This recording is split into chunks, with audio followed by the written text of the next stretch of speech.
2024 সাল 5 আগস্টের পূর্বে আমরা বক্তাদের কাছ থেকে যেগুলো আমরা শিখতাম, তাদের বয়ানগুলো আমরা ধারণ করতাম, আদর্শ ইসলামের জান্নাতে যাওয়ার জন্য আমরা যেগুলা তাদের মুখ থেকে আমরা শুনতাম, এই যে কাজগুলো করলে আমরা জান্নাতে যাওয়ার একটা সম্ভাবনা থাকে, ওই কাজগুলো আমাদেরকে ওয়াজ মাহফিলে বয়ান করতো, আমরা শুনতাম আর সেগুলো পালন করার জন্য সর্বোচ্চ চেষ্টা চালাইতাম। দুঃখের বিষয় হলো সত্য, 5 জুলাই আগস্টের পূর্বে বয়ানগুলো ছিল একরকম, আর 5 আগস্টের পরে 24 সাল শেষ 25 সাল শুরু থেকে আমরা এখন শুনতেছি পরিবর্তন হয়ে গেছে আমাদের ওয়াজ মাহফিলের কথাগুলা, আমাদের পরিবর্তন হয়ে গেছে কোরআন হাদিসের বর্ণনাগুলা। আমরা কোন দিকে যাব, কাকে ধরবো, কাকে ধরলে আমরা জান্নাতে যাইতে পারবো, আমার জানা নাই। আপনাদের জানার আছে কিনা কমেন্টে জানাতে পারেন। আর দেখি আমাদের আজারি হুজুর 5 আগস্টে আগে কি বলেছিল জনগণের উদ্দেশ্যে ওয়াজ মাহফিলে, শুনতে থাকি। সুদ ভয়ঙ্কর, আল্লাহ এবং আল্লাহ রাসূলের বিরুদ্ধে যুদ্ধে নামার নামান্তর। নাউজুবিল্লাহ পড়েন। 70টা গুনাহ, সবচেয়ে নিম্নমানের গুনাহ হচ্ছে আইয়ানকাহার রাজুল উম্মাহ, ব্যক্তি তার নিজ মাকে বিয়ে করবে, নিজ মার সাথে জিনা করার অপরাধ। নাউজুবিল্লাহ পড়বেন না? তাদেরকে রক্তের গঙ্গায় ছেড়ে দেয়া হবে জাহান্নামে। এই গরম টকবকে রক্তের পানিতে ওরা সাঁতার কাটতে কাটতে যখন পারে আসতে চাইবে, ফেরেশতারা আবার পাথর মারবে, ওই পাথরে ওদের নাক মুখ ছিটকে উল্টে ওরা সাগরে পড়বে, আবার আসতে চাইবে, এরকম চলতেই থাকবে। এজন্য সুদের সাথে মুমিনের কোনো সম্পর্ক নাই। 5 আগস্ট 2024, 5 আগস্টের পূর্বে যে ওয়াজগুলোর মধ্য দিয়ে আমরা মুসলমানরা আমরা ফলো করতাম বক্তাদেরকে, তাদের সুনির্দিষ্ট কিছু হাদিস কোরআনের মধ্য দিয়ে আমরা সেগুলোকে ধারণ করার চেষ্টা করতাম, শুধুমাত্র একটাই, ইসলামের পথে আমরা থাকার জন্য।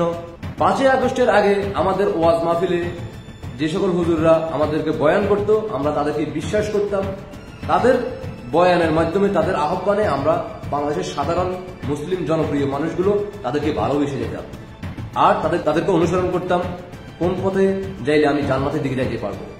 দেখি এবার 2025 সাল 24 শেষ 5 আগস্টের পরবর্তীতে এখন 25 সালের নতুন বছর উপলক্ষে আমরা কি শুনতে পাচ্ছি সেটা দেখি। আমাদের হাদিস কোরআনগুলো কি, বয়ানগুলো কি পরিবর্তন হয়ে গেল? দেখতে থাকি। আমাদের বর্তমান নেতা ডক্টর ইউনূস, আমাদের নেতা আমাদেরকে ডেকেছে, আমরা শান্ত থেকেছি, আমরা শান্ত থাকতে চাই। আমাদের বর্তমান নেতা ডক্টর ইউনূস, আমাদের নেতা আমাদেরকে ডেকেছে, আমরা শান্ত থেকেছি, আমরা শান্ত থাকতে চাই। যাক, আপনারা ইতিমধ্যে 2টা পর্ব দেখে ফেললেন, আরেকটা পর্ব আছে, সেটা দেখার জন্য একটু অপেক্ষা করেন। আর দেশবাসীকে দেখার জন্য একটু সবাইকে শেয়ার করে দেখার সুযোগ করে দিবেন। আর আপনার ব্যক্তিগত মতামত অবশ্যই কমেন্টে জানিয়ে যাবেন। আপনি যদি জান্নাত যেতে চান, কাকে অনুসরণ করবেন, কোন মাওলানাকে অনুসরণ করবেন, বাংলাদেশে আদৌ কি ইসলামী কোনো বক্তা আছে কিনা যারা সত্যিকারে বাংলাদেশের মানুষকে ইসলামের পথে জান্নাতে নেওয়ার জন্য কেউ আছে কিনা এমন কোন বক্তা, আপনি জানাতে পারেন কমেন্টের মাধ্যমে। আর পরবর্তীতে নেক্সট ভিডিওটা দেখতে থাকুন আর অবশ্যই দেশবাসীকে দেখার সুযোগ করে দিবেন। ভিতরে এক বাইরে আরেক, তার নাম ভিতরে এক বাইরে আরেক, তার নাম ভিতরে এক বাইরে আরেক, তার নাম। এবার আপনি কি বুঝলেন? এখানে আমি 3টা ধাপে ধাপে 3টা আপনাদেরকে শুনালাম।